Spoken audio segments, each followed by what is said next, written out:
Hello everyone, welcome back to the TJOmega channel for day 923 of our daily content grind, brought to you by my Patreon campaign. If you enjoy the content and you feel like it's worth a buck or two a month to support, please consider supporting it in the description below. You'll find the link. You'll be getting a shout out, you'll be getting a few other rewards, and if you're generous enough, you are going to get requested videos, which is what today's is. And I do apologize to the requester for this one because it's been way too long. You put this in months ago. I'm just now getting around to doing a take on it because, frankly, the original concept is so huge. So the request was to tier list every single final battle of Optimus Prime and Megatron. And if you start accounting for literally every one, it's just too big of a task. You get into comic books where I don't even know where to begin finding every issue of every continuity that depicts the final time Optimus and Megatron threw down. Then you get into video games. Do we count the video games where Optimus and Megatron come to blows at the end? Do I have to go into the manga that I've never read and have no idea where to begin there? And then there's like little micro continuities, like it starts getting headache inducing to even think about, and to do as a tier list is impractical when there's so much of it to cover. And then when I boil it down, it's not even appropriate for like a top 10 because really there's only so many that are really worth discussing. In fact, there are exactly 10. But that also includes the worst fights that Optimus and Megatron have ever had. So that's what we're doing today. We're going to be pinballing back and forth through the 10 most notable final battles Optimus and Megatron ever had, and those mostly happened in animation and in the movies.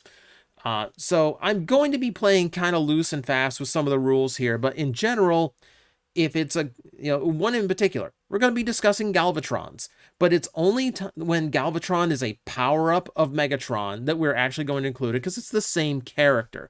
We're not going to include final battles between Optimus and Galvatron if the Galvatron is a completely new iteration, new character from the origins of Megatron, i.e. we're not going to be discussing anything from Rebirth. We're also not going to really touch the Japanese continuity because, well, Optimus had one final fight in that, and again, it was against Galvatron. It wasn't really a fight, and everyone else after that was neither an Optimus or a Megatron. So we're kind of boiled it down to 10 examples that we are going to cover, and we're going to start in probably the most iconic place of them all, the final battle from the '86 movie. This is classic. Of course it is classic. It's a very emotional scene because, of course, Optimus Prime does not survive this fight. If you want to talk technically, this is the fight Megatron kind of won. Was he able to overtake Autobot City? No.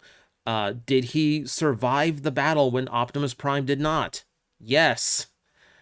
It's a situation where he lost on the battlefield, but he won in the end anyway. Weird circumstance that. And then you could argue whether or not it really is Megatron at the helm of Galvatron's body, or if Unicron completely overwrote the original. It gets weird continuity-wise, so we're not going to get into that too much. Suffice to say, this is a classic battle. I mean, it's not one that overstays its welcome. It's a lot more intense than some of the battles that we have seen in the cartoon prior. That said, we're going to admit the stakes aren't that high in this. I mean, it's a battle for Autobot City, and obviously if that city falls, then the Autobots are on the back foot protecting Earth, but this is a situation they've been in the cartoon before. It's the episode Divide and Conquer, where the Autobots are completely defeated, but it's Optimus Prime rushing to the rescue at the very end that saves the day. So it's low stakes. I mean, it's very emotional because of what happens afterwards, but the fight itself doesn't have a whole lot riding on it because it's just set up to the greater plot of the movie. So it is a great fight scene, but it admittedly has its flaws. So ultimately, we're floating somewhere in the middle of the scale with this fight. And if we're pinballing, then we have to go to something that I thought was better in my memory. So I went back and looked through the final fight for Transformers Prime. And here's the thing. We're not counting the Predacons Rising fight because that is distinctly Unicron possessing Megatron's body. I don't count that as a fight between Optimus and Megatron. Well, even though it's categorically a better fight scene. With Transformers Prime, I mean, there are moments where there's a really good fight happening between Optimus and Megatron, but the pacing is, and the fight itself is so undercut by everything else that's happening in the episode. You've got Ratchet battling Shockwave. You've got Soundwave, fighting the kids who are trying to take control of the Decepticon ship. You've got the Autobots trying to rush through everything to get the Star Saber to Optimus Prime. There's a lot going on that we keep cutting back and forth, so the fight between Megatron and Optimus ends up being like a quarter of the show, and we really don't get to see a whole lot of it, so we don't really get that much time to be invested in the fight. And then, of course, the finale of it is Bumblebee killing Megatron after some Deus Ex healing. It's undercutting, and it really does kind of like exemplify the fact that this franchise is just going to be Bumblebees from now on. If the live action movies kind of like, if you didn't get a hint then watching Bumblebee get the final blow on Megatron in animation definitely sealed it. Yeah, but looking back on it, like, for as good as Transformers Prime is, that last battle between Optimus and Megatron is underwhelming and kind of messy. If I'm gonna be honest about it and look at it objectively. And it doesn't help that the finale just takes the wind out of Prime's sails. Similarly, Transformers Animated, again, had a fight scene where a lot else is going on. A lot is being juggled in that finale too. But all of it seems to play a part in the final fight itself. Whereas, like, there's a lot of going on in Prime's finale too. But none of it really seems to go into the final fight between Optimus and Megatron, even as set dressing. It's not quite the same in Animated. In Animated, like, because you can see the Lugnut Supremes during the fight, and because of, like, Prowl's aspect and Prowl coming to Prime's rescue at his own sacrifice. Okay, you've got elements from the episode kind of playing into the final fight to make it a little bit grander. And then, of course, you have a much better finale where the defeat of Megatron is kind of faked out, so we get one last charge from both of them. And then, obviously Prime ends up on the winning side and disables Megatron rather than destroying him. So staying true to Optimus Prime's, morals at the same time. Better. It's a better fight scene, and yeah, it's overall just more enjoyable. There's also little moments that play to it that are payoffs for the entire series, like the fact that this is the first time in the series that Megatron actually calls Optimus Prime by name. He finally acknowledges Optimus Prime as being a worthy opponent. So you have some payoff to a series long trope. Between Megatron and Optimus. It's just played better. It's balanced better than the fight scene from Prime is. We're gonna bounce to a bad one now. It's one that we've talked about on this channel before. I hate the final battle in Beast Machines. I hate this scene.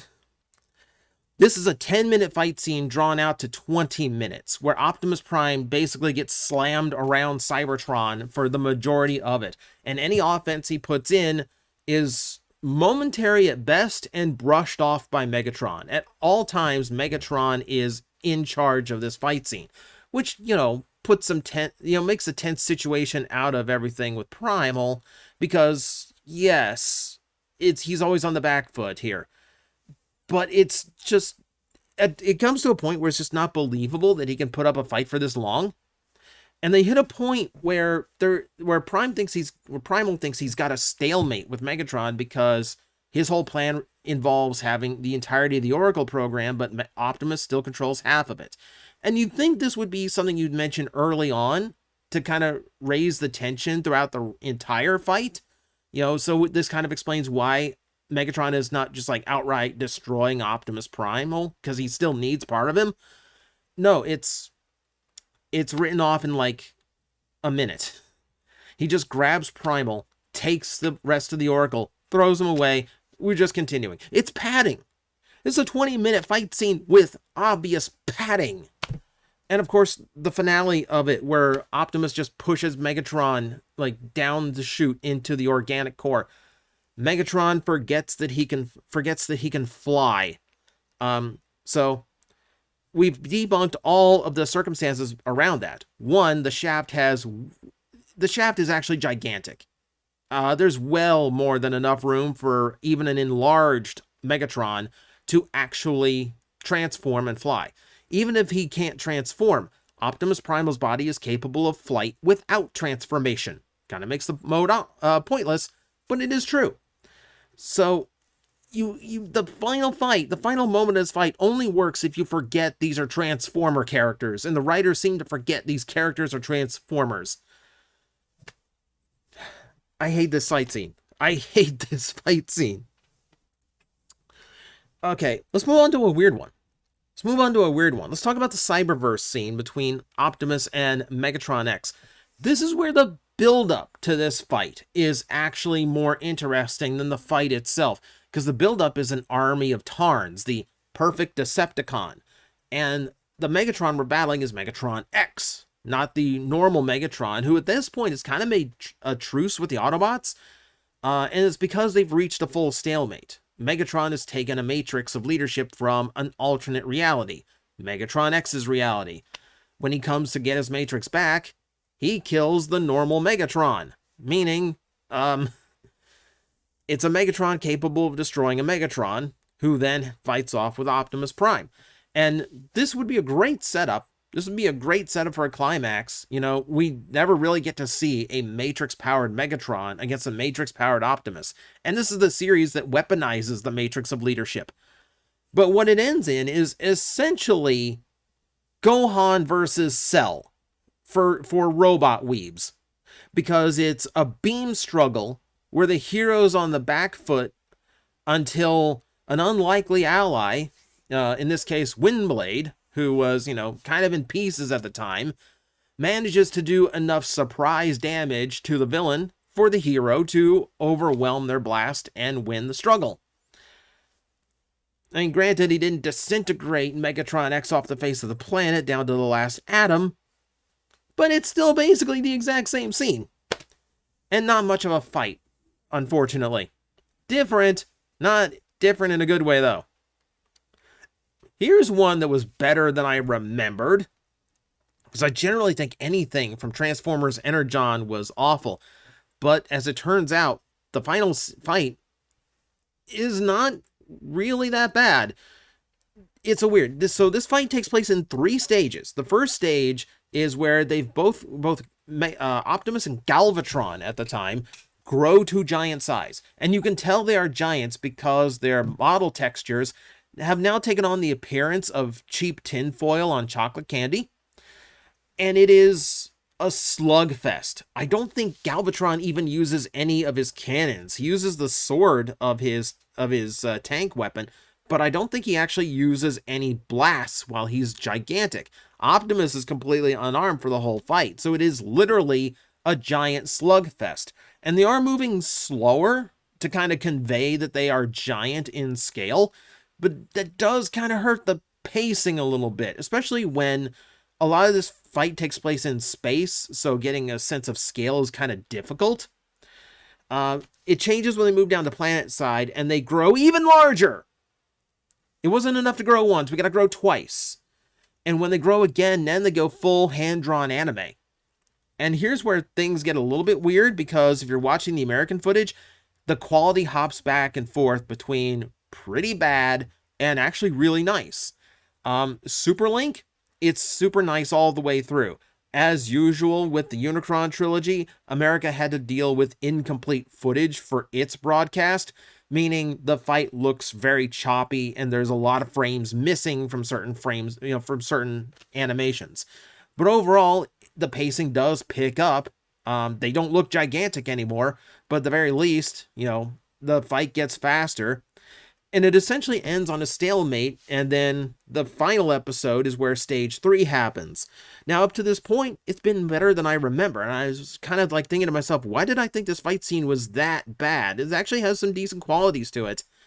It's because I was remembering the final part of this battle, where Unicron is completely taken over Galvatron, and they grow in size again.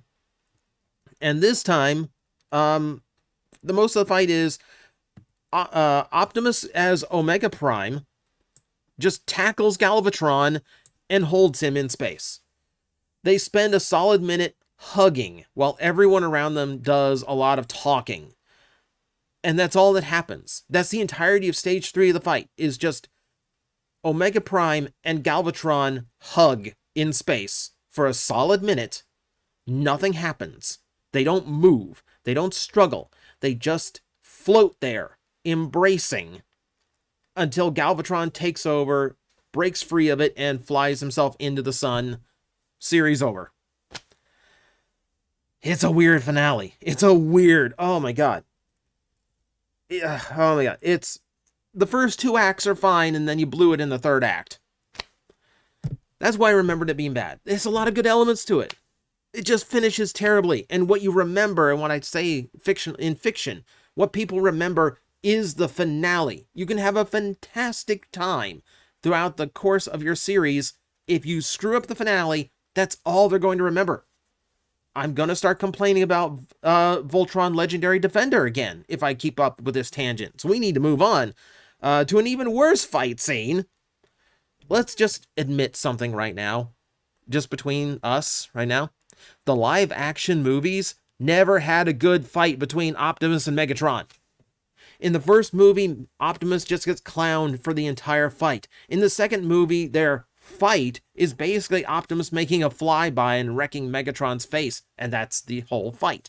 In the third movie is probably their best battle, but it's a battle that shouldn't have existed because narratively it makes absolutely no sense for them to fight. There's no Decepticons left on the field. Both of them are incredibly battered. The novelization has a far better resolution. Where there's no, it's just pointless killing to continue fighting now. No, it's a Bay movie, so they just try to kill each other one more time. Decent fight. The best fight they had. Still incredibly short. No stakes to it. Still bad. But then there's their final battle in the last night, which consists of Optimus chopping off Megatron's arm, one grapple, and then Prime just kicks him through a wall.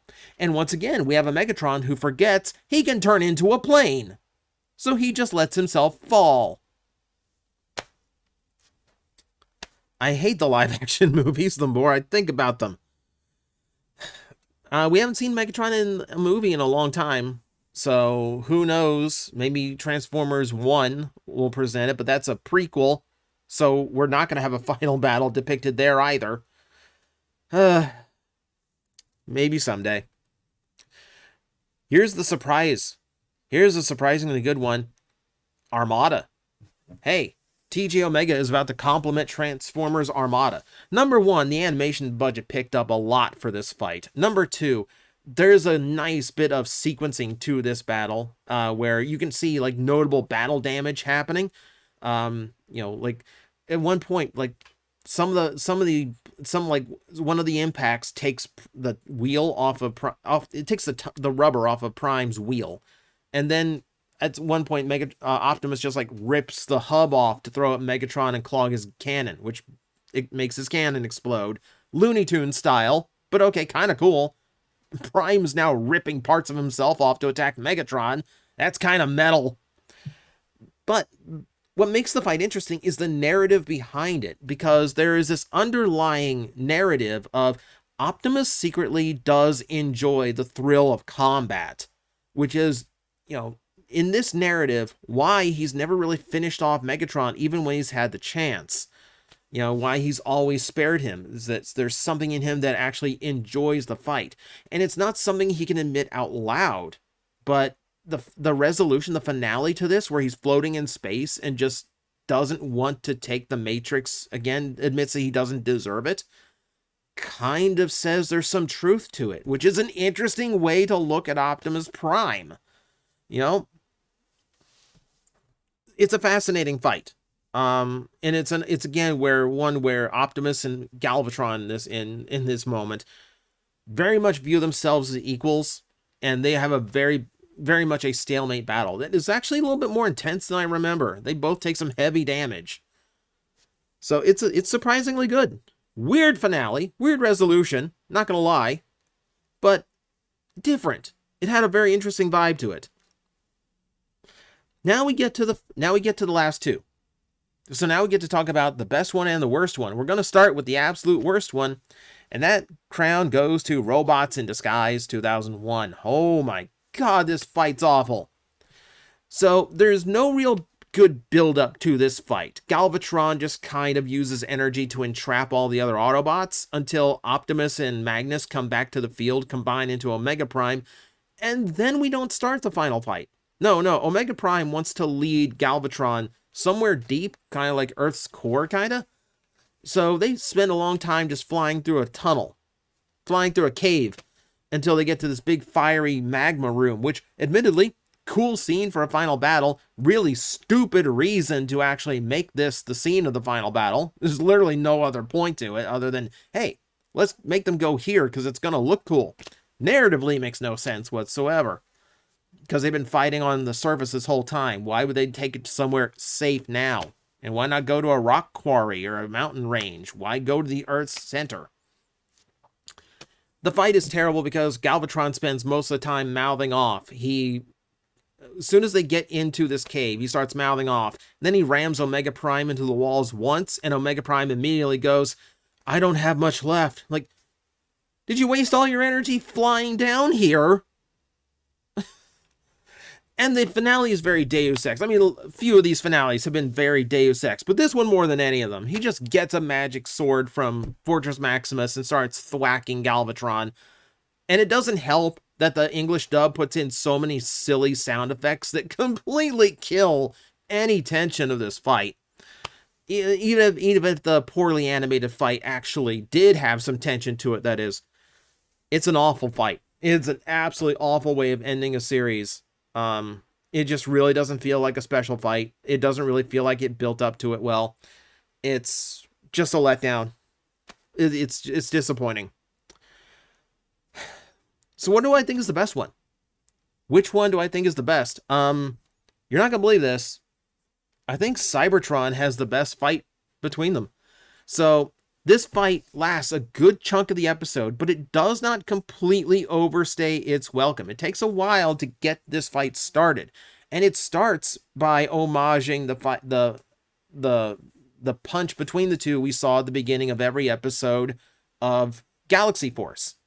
So it starts off homaging something starting off at the point we've seen them fight basically every episode, but now it's actually continuing.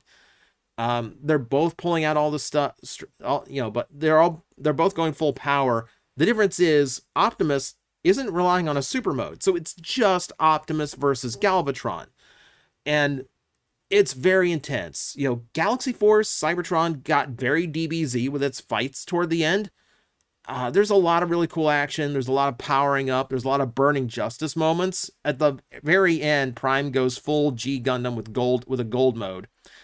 And it's only a little bit Deus Ex. Vector Prime intervenes to give Optimus Prime his weapon, but that's about it. Beyond that, it's really just Optimus and Galvatron straight up. And even though the fight does go on for a while, and it is a pretty intense fight for this era of animation, what's breaking it up is the Autobots actively trying to save Earth in the background, which gives us little breathers from the fight, which helps the pacing of it a lot, and is the reason it's not overstaying itself. And because it's only one other thing going on, not two or three like in Prime or even animated, it's a lot more time dedicated to the fight itself. It's a very good balance between breather material and intense fight. and it makes for a really cool watch. My only issue with it is that they do the Cybertron thing if they don't let the silence speak for itself. At least in Energon, the final battle in Energon, they let the silence speak. So moments feel tense. That's another reason why it was better than I remembered. In Cybertron, the dubbers felt the need to fill every bit of silence with noise. So they just pontificate and preach over and over and over again. And that part of it is exhausting. Galaxy Force doesn't have that issue. If you're watching the original Japanese, you get this like unadulterated, just beautiful final fight between these two. So that would make it my favorite one, at least as far as animation spectacle goes. If we wanted to go into like comic book final battles, there's more interesting ones. Yeah, like technically the final battle in IDW 1.0 was in a courtroom, not a battlefield. And technically Megatron won that one too. But that is for another video, because that's going to be a lot more research to come up with the final battles in the comic books. So we might get there one day, maybe not, we will see. But for now, thank you very much for watching another video, and thank you for putting in the request. If you're still around on the Patreon, that means you're free to send me another one. But that'll be it for me today. Thank you everyone for watching. I will see you next time.